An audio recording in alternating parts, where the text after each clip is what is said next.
Hello everyone, my name is Daniel and today we're going to tie a small sand eel pattern. Basically on the coastline here in Denmark we have a lot of sand eels and one of the really nice way of imitating those has been to use flatwing feathers. Flatwing feathers are these long slender feathers typical from whiting or kirk or somewhere with on the saddles of roosters, but these have been quite hard to come by, in particular in fluorescent chartreuse. So we have tried to find an alternative that would be easier to, more affordable first of all, but also easier to get access to, and we have found the perfect substitution in Ostrich.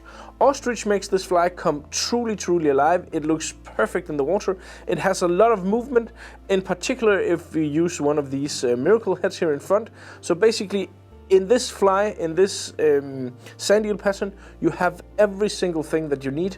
This is the ideal way of doing it, and I recommend this fly very much. It's perfect for all sorts of fish. Actually, I've caught lake trout on these as well, and also some bonitos from the Danish coast, which was another crazy story for another day. But here goes. Now we're gonna tie this ostrich eel.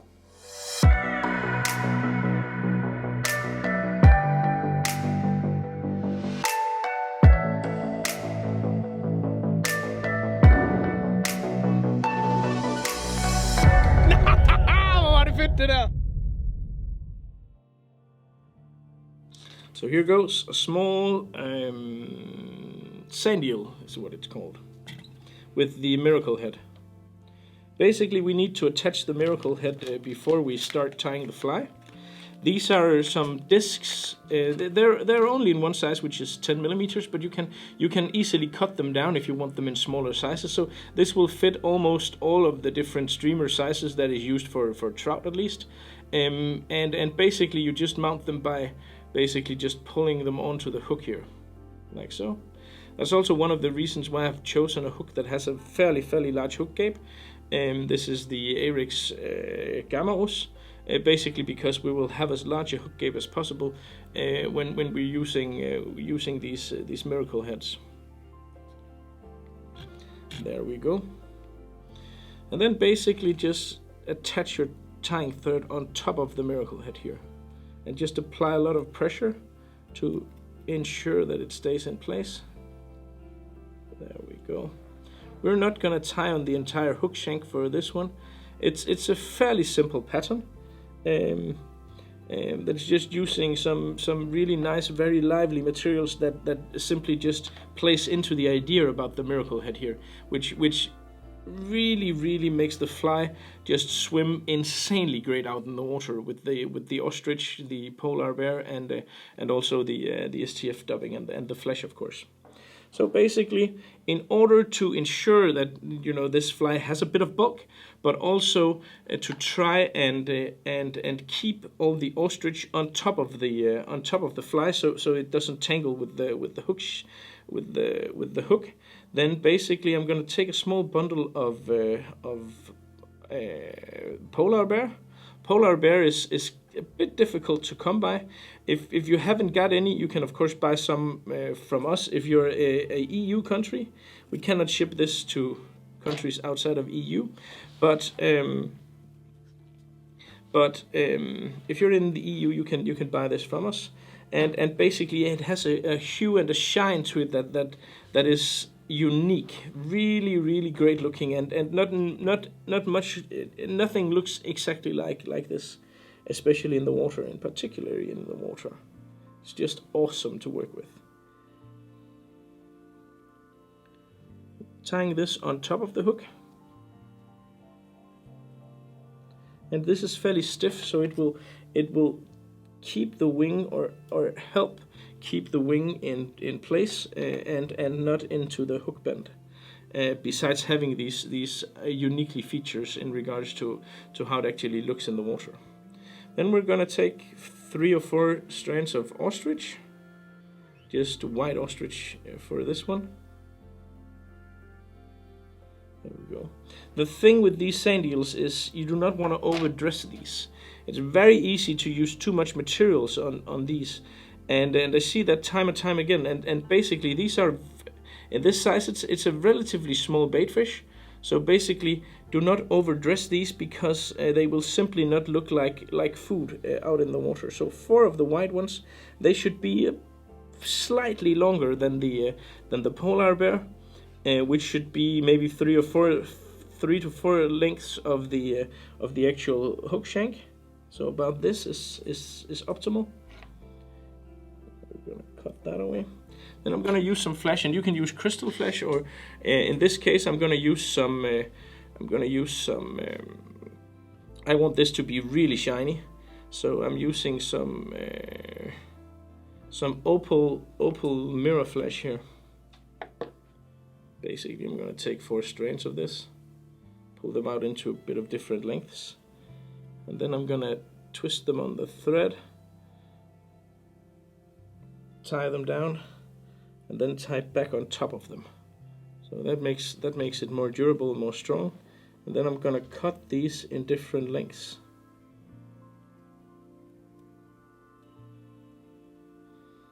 I don't want any of them to be longer than the ostrich, but I want them to be different lengths, so they're not just, you know, they kind of taper alongside the ostrich feathers. That is all well and done. Then we need some other ostrich feathers, and for this one, I like for this pattern I like the fluorescent chartreuse, and we're gonna use that as well for this one. I have those in the shop. I mean, this is a whole feather, but I have pieces of this in the shop. You can't buy a whole feather. This is something, I don't know where I picked it up, but I just happen to have a whole feather.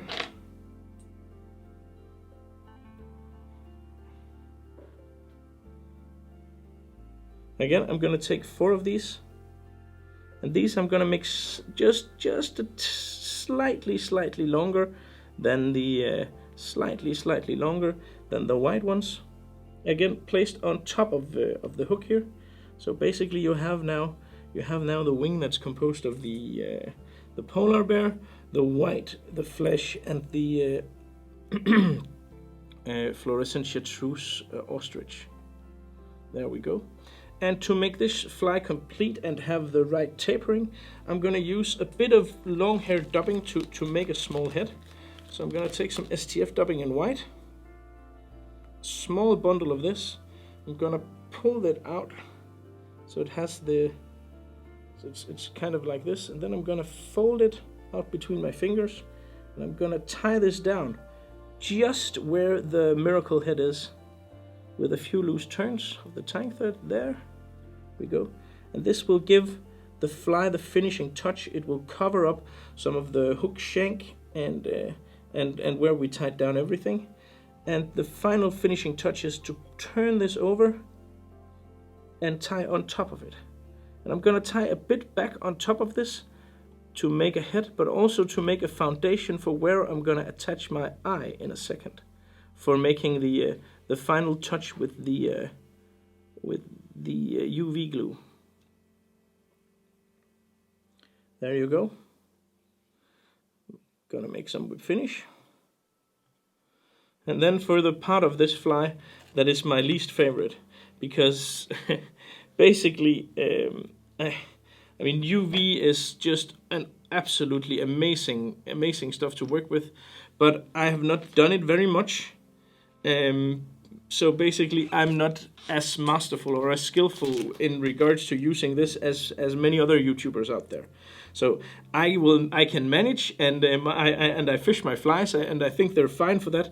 But I am in no way any expert or just very skilled with the UV glue. I make do, and I hope you will bear with me for this. So basically, I took one eye. These are 3 millimeters.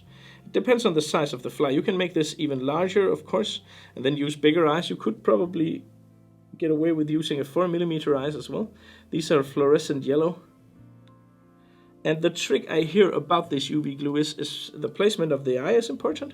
I think that looks like it's good, but then also just to use, basically, I take my UV lamp, and then I turn it on and I leave it on the table. so it's ready to go when I need it. And then I basically use a small amount of UV glue in the beginning, and make sure to really tie this down, and then secure it with the light. Secure it with the light as soon as it's where I think it should be. There it was, a small, that looks nice. Then secure it. Then again apply a bit more, so you apply only a small amount at a time.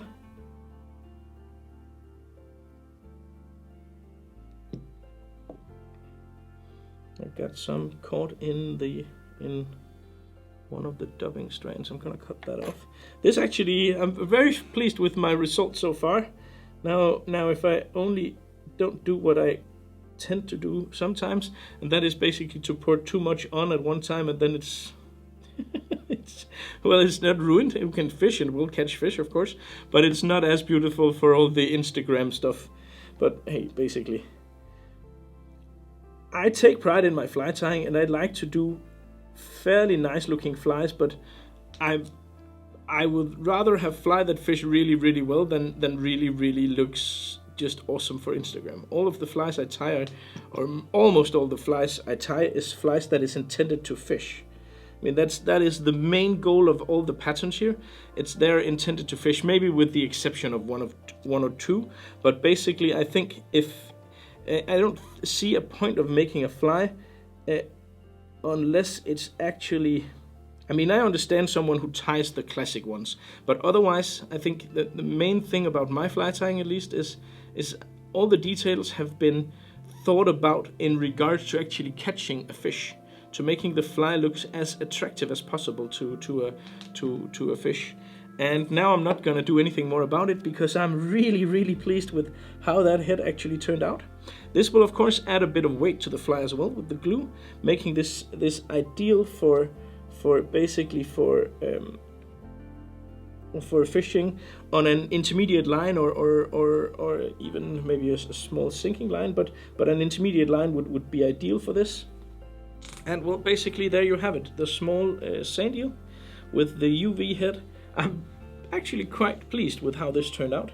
It has the right tapering, it has exactly the right amount of material. It's not too dense, it's not too sparse. It has the head that makes this just swim amazingly in the water. And basically, there it is. Well, that's it. Hope you enjoyed that. Basically, that's how to do it. As I said, this has a lot of movement in the water. It moves very erratic, as you could see in the video as well. It basically just imitates the sand eel really well. So it's a fairly inexpensive fly, fairly easy to make. It has all the right components. It fishes outstandingly well, exceedingly well. And the movement of this in the water is just, well, basically unique. So if you have fish in your neighborhood that feeds on sand eel, I would recommend that you get some of these, tie some of these up, get them in your fly box because they catch fish. You can of course get all the materials for this and all the other flies here on our YouTube channel at Nordic Anglers. This is our web shop where we sell first of all a lot of fly tying, but also all other stuff fly fishing related. So if ever you're in need of anything, swing by Nordic Anglers. That would mean a lot to us, and we will be more than happy to supply you. Thank you for watching.